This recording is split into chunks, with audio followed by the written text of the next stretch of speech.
सभी प्रिय दर्शकों राधे राधे। महर्षि के एक और वीडियो में सभी का स्वागत है। माता जी एक प्रश्न करना चाहते हैं। वो कह रहे थे कि उनके गुरुदेव एक श्लोक बोलते थे, वो उनका अर्थ समझना चाह रहे थे आपकी कि वो क्या स्थिति है। माता जी आप खुद ही पूछ लीजिए माता जी। श्री हरिवंश जय गुरुदेव प्रणाम।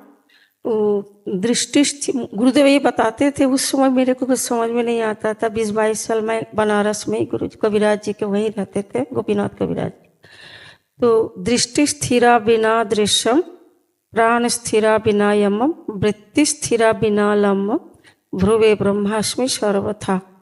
बहुत बार तो सुने, पर इसको उस ये ब्रह्मबोध संपन्न महापुरुष की स्थिति होती है कि जैसे हम किसी बिंदु पर जब दृष्टि करते हैं तो स्थिति दिखाई देती ना, वो बिना बिंदु के, बिना किसी लक्ष्य के उसकी दृष्टि स्थिर है। वो परमात्मा प्राप्त जो महापुरुष होते हैं उसके लक्षण है।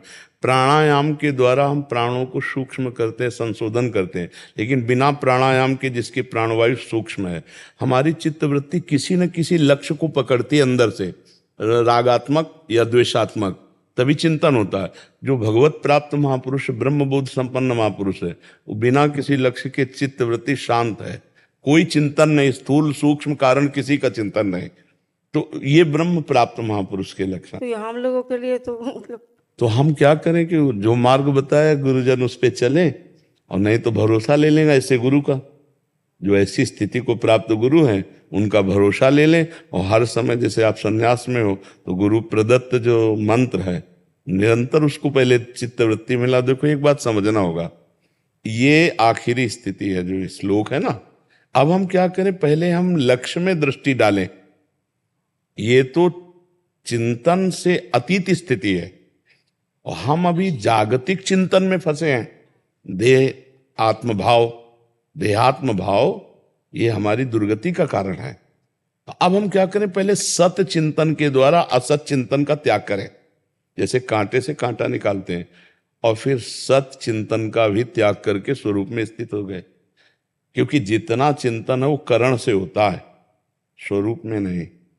तो जैसे दीवाल घड़ी है, इसका सेल हटा दो तो सेकंड के सुई सेकंड में, मिनट की मिनट में, घंटा की घंटा में ठप हो जाएगी ना। तो दृष्टि ठप, प्राण, चित्तवृत्ति, सेकंड, मिनट, घंटा सब बिल्कुल रुक गई ना, सेल हट गया। सेल क्या है? त्रिगुण माया, देहात्म भाव, अंतःकरण में ममत्व, अहम, यही हटना है। ज्ञान के द्वारा हटा दे, और चाहे भजन साधन भक्ति के द्वारा हटा दे, दोनों के द्वारा हटता है। भक्ति के द्वारा तन मन प्राण भगवान को समर्पित करके जब निरंतर भजन करते हैं तो संसार का विस्मरण, भगवत स्मरण, तो तस्मित जने भेदा भावत, भगवान और भगवान के जन में अभेद स्थिति हो जाती। जानत तुम्हें हो जाए तो वो वहां पहुंच गया। या इन तीनों का त्याग करके, स्थूल सूक्ष्म कारण, तीनों जगत, तीनों शरीरों के चिंतन का त्याग करके अपने से अपने में स्थित स्वरूप में, अब वो ज्ञान के लिए बड़ा कठिन मार्ग है नहीं। लोक परलोक के समस्त भोगों से वैराग्य, और सत असत का ठीक निर्णय करने वाला विवेक, और इंद्रिय निग्रह, सम दम मनोनिग्रह, और तितिक्षा, घोर सहनशील, उपरति, समस्त भोगों के प्रति अस्तित्व ही खत्म। वैराग्य तो पहले ही हो चुका, और उपरति में अस्तित्व ही खत्म, और चित्त का समाधान, और घोर मुमुक्षता। तब जाके स्थिति में हमारा प्रवेश होता है कि बिना लक्ष्य के दृष्टि,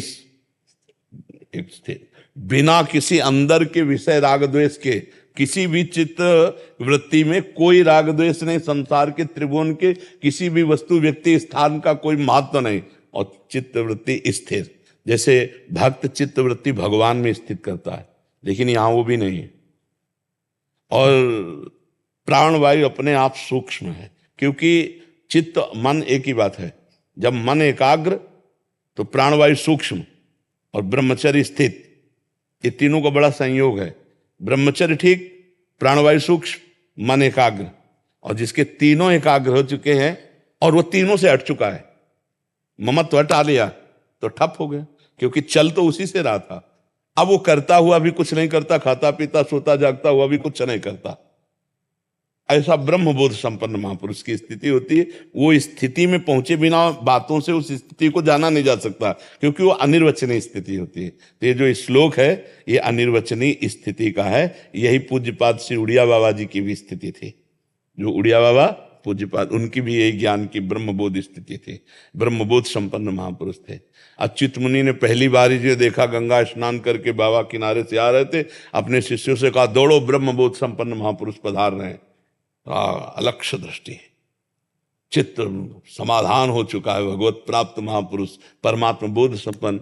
अब तो ऐसा बहुत कठिन है, बहुत कठिन, क्योंकि तप नहीं है ना, जीवन में तप नहीं है। शरीर सुख आराम भोग विलासिता देह भाव, तो शुभ अशुभ कर्मों से गति नहीं होती।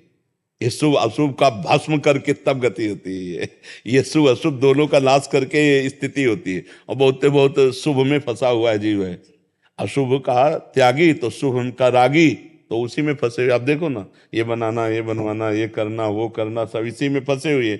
लेकिन इस करने और ना करने दोनों के जो बीच में है, करने और ना करने से, न करना है और ना करना है, ऐसी स्थिति जो है वो महापुरुष की होती है।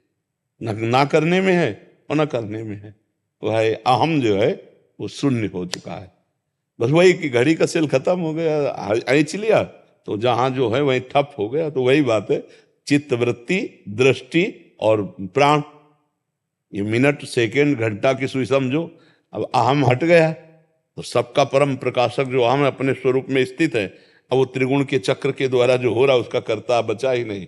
वो अलक्ष्य, एक ब्रह्म दृष्टि, एक ब्रह्म स्थिति। और ब्रह्म प्राप्त महापुरुष का शरीर भी ब्रह्ममय हो जाता है, सब कुछ ब्रह्म, सर्वम खल्विदम ब्रह्म ना, तो पूर्ण ब्रह्म ही हो जाता है। ऐसे बहुत से महापुरुषों के दर्शन गंगा किनारे हुए, जब भ्रमण करते थे ना, तो बहुत से, स्वामी अनंग बोधाश्रम जी दिगंबर रहते थे, करपात्री जी जाकर साष्टांग दंडवत करते थे, ऐसे वो महापुरुष थे।